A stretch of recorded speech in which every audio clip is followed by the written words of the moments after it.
Hello, welcome back to the Prosperity with Purpose podcast. I am Jessica Heffley, and I'm going to tell you all about my silent retreat.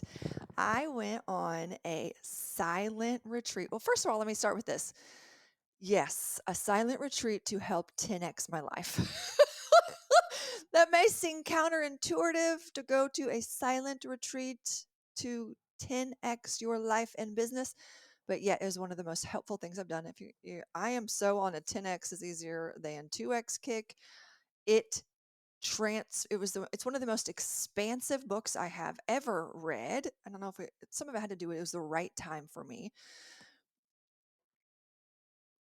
But this has just put so much things into perspective on how to dial down, get clearer, not put all of my attention on the loudest things right now, right? But actually what is the most important to accomplish the vision that God has for my life and my business. And it requires a lot of it's not 10x is easier than 2x is because most people think 2x is like, oh, I'm already like hustling, doing all the things. I'm working so hard just to barely grow my business. I can't imagine how hard 10x would be, but actually it's a completely different way to think, live, a completely different vision for your life, a completely different way to evolve through every stage of your life. I just love it. I'm leading it with a handful of my leaders on my Plexus team. We're doing a book study with a larger group on my Plexus team in May. I'm even training on it at our company's convention. So it's like, I love this book. But anyways, so, Silent Retreat. Let me read you a little quote from this oldie but a goodie book, Celebration of Discipline by Robert Foster. Is it Robert? Roger? Robert Foster. Okay, anyways, here we go. In contemporary society, our adversary majors in three things: noise, hurry, and crowds. If he can keep us engaged in muchness and manyness, he will rest satisfied. This is adversary. Hurry is not of the devil, it is the devil. Okay, let me say it. But if the adversary majors in three things: noise, hurry, and crowds. So when the invitation came up for me to attend a silent retreat, I am such an introvert. I love the spiritual disciplines. If you're not familiar with spiritual disciplines, this is a really great book. It's an old book, Celebration of Discipline. Practicing the Way is a newer, John Comer, I believe, kind of has these concepts in a newer, more relevant way. But really, they're not laws, they're not requirements, they're just ways to deepen your relationship with the Lord. There's certain things that you can do to help hear from Him more, to help obey more. They're just disciplines to help grow and strengthen your spiritual journey. So some examples of some of them are like prayer, meditation, fasting, study, simplicity, silence, solitude, submission, service, confession, worship, guidance, celebration. Okay, this is like, anyway, silence and solitude. I love stuff like this because I believe that it is such a balance of grace and truth. Like, I love Holy Spirit stuff, but I also love the truth and grace. A mixture of truth and grace together, I think, are so important to have balance. But anyways, okay, so my friend Danielle, she went to a silent retreat. I'd never been to a silent retreat before. I did used to 2 years. It's been 2 years now, which is why I felt this coming on very strongly. I used to go on like a retreat, solo retreats by myself once or twice a year, but I had noticed that it had been almost 2 years since I had gone on one, and I was feeling out of that rhythm. I would go get like I would go to Big Cedar for 3 days usually.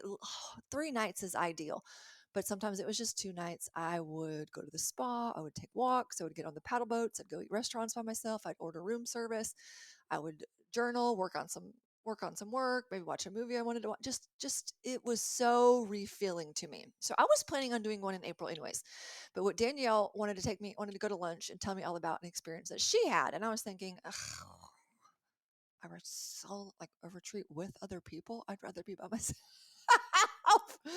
But anyways, she had just had this transformative experience, and the Lord was asking her to be obedient in leading one. And so I was like, well, oh my gosh, I love that you've had this experience. I would love to go. I was going to plan on get away and going in one in April anyways. And so, yes. And it just was like, oh, I can't. And then it was like, this was like 2 months ago. I'm like, I can't wait. Is it time to go yet? I've got so much stuff going on. Is it time to go yet?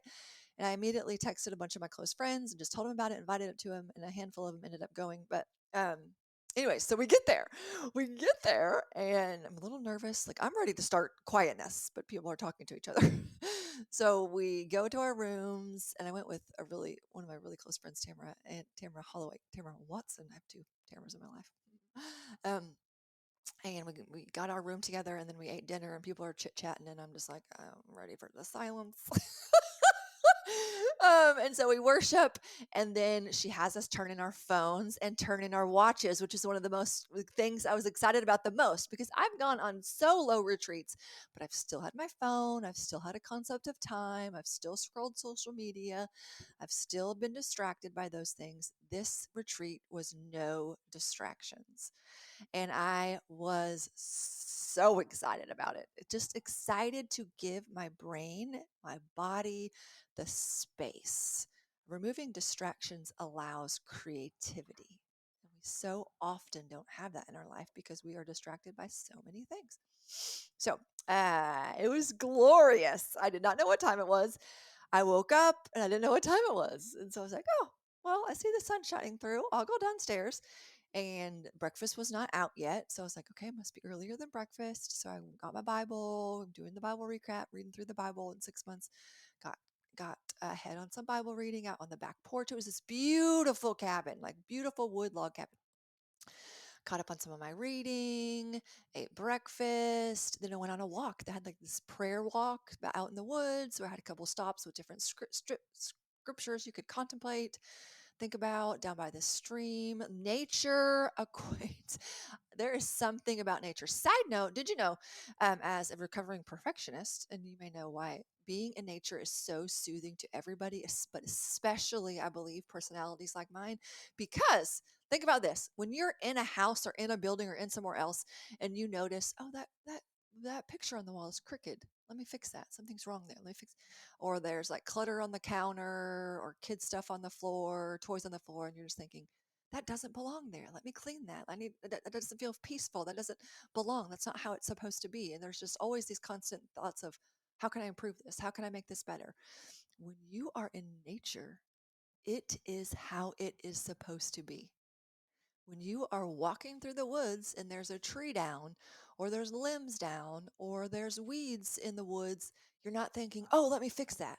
Oh, I got to go take care of that. I need to improve that. No, you're just in awe of God's beauty.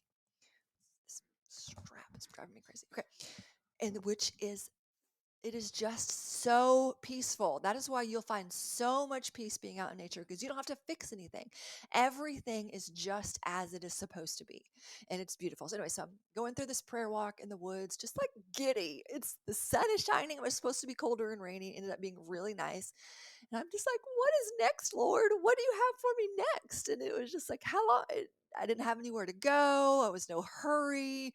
Nothing was rushed. Everything was calm and peaceful and personal and intimate with the Lord. I ended up doing that prayer walk again the next morning and just like singing old hymns, like from my childhood, from the church I grew up in. I just came up and I just started singing them. Anyways, and so I spent some time praying. I spent some time reading. I brought my hammock.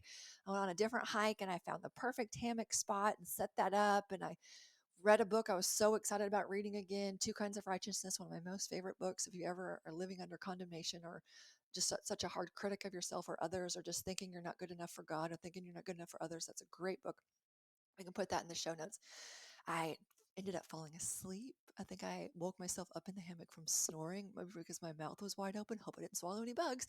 But anyways, it just was so nice. I didn't know what time it was again. And so it was starting to get dark. I was like, oh, I should probably head back to the house. It's starting to get dark. I have no idea what time it is. I get back to the cabin and was over. So I got the leftovers out of the fridge and just went down by the campfire, just all of these beautiful things. But I also spent I don't know, a couple hours maybe on the front porch. I don't know. I have no concept of time. Doing what I'm going to teach you what to do, a brain dump. Okay. This is how the silent retreat actually helped me 10x my life. This is a super tangible time management tip for you and something that I enjoyed doing and had the time and the space to do. So you may have heard of brain dumps before, right? Like just getting everything out on paper. But so I got a new notebook specifically for this retreat to help organize my life. I've got like multiple business. So I kind of have my Plexus business, my podcasting and coaching business. Um, I like a space for just my personal journaling or when I get personally coached to have those. And then we also have Graybeard Ammo and Arkansas Sportsman, but those are I'm more hands off on those. Anyways, so I was brain dumping. Here's what I'm going to teach you. You guys have probably brain dumped before, but I'm going to teach you something a little bit more specific and a little bit more 10x, okay? Because the brain dump is a long list. I literally wrote everything that I want to do in my business. Both business. I have two separate lists in my Plexus business and in my coaching and podcast business. Like everything I want to get done, everything that I've wanted to do that I haven't had time to do, everything that I want to do, but I don't have the right person hired in that position yet to accomplish that. Just everything in light of my goals for both of those. Okay. You have to know what your 10x goals for both of those things are, not just like brain dump for the sake of brain dump.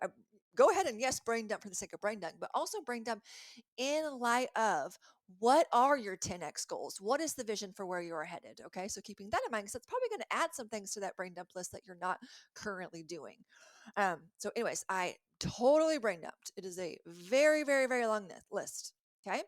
Step 2, I then took everything on that list and delegated it into a list of either these are the things that only I can do, or these are the things I'm going to delegate to my VA, or just hired like a full COO operations company to like streamline everything. I'm so excited to start with them in May.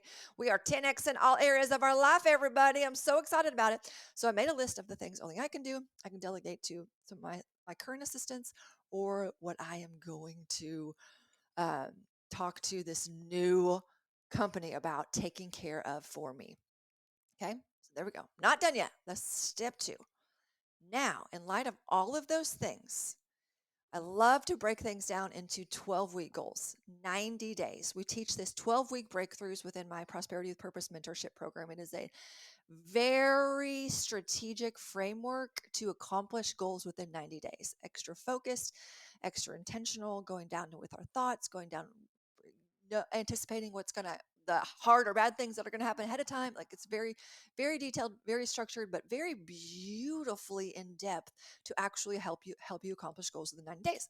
Okay, so I then put those lists down into things that my 90 days, my next 12 weeks. Like what are the things that I really want to accomplish and focus within this next 12 days? Then my new easy scaling company taught me this. Break it down even further into 2-week sprints. Okay, this is so important. The 2-week sprints make powerful decisions and prioritize. So often we are 2xing our life. We are doing the things that are loudest, or the things that we like enjoy doing or have always done without even thinking if they're helping us accomplish our bigger goals or not. But your 2-week sprints are those things that are the most important, most valuable, need to get done the quickest, and prioritizing those into the next 2 weeks. And that is what you focus on, ladies and gentlemen, in the next 2 weeks. You don't touch the brain dump list. We just want to keep going to, oh, but I want to do this on my brain dump list, or I want to do this, or I want to do this, or I've always wanted to do this. No, what do you need to get done in the next 2 weeks? Keep your focus on the focus, ladies and gentlemen. And so at my silent retreat, even though I enjoyed beautiful time praying with God, reading scripture, reading a book, walking, just having the space to not be in a hurry, not having the pressure of a deadline. I also really, really enjoyed doing this activity in helping my brain, now that I'm home back on Monday, work on the priority list from the 2-week sprints. So just a little tip for you guys. You can do that activity, but also, again and always, may you set aside time to rest, to refresh, to be rejuvenated, to not have the pressure of a deadline, to hear from the Lord on what He wants you to do in your life and business, to get downloaded supernatural ideas or strategies of things to implement or ways to market or how to sell what you offer, or how to get clear on who you are and what you're here to do on this world. Allow yourself that space, but then remember that.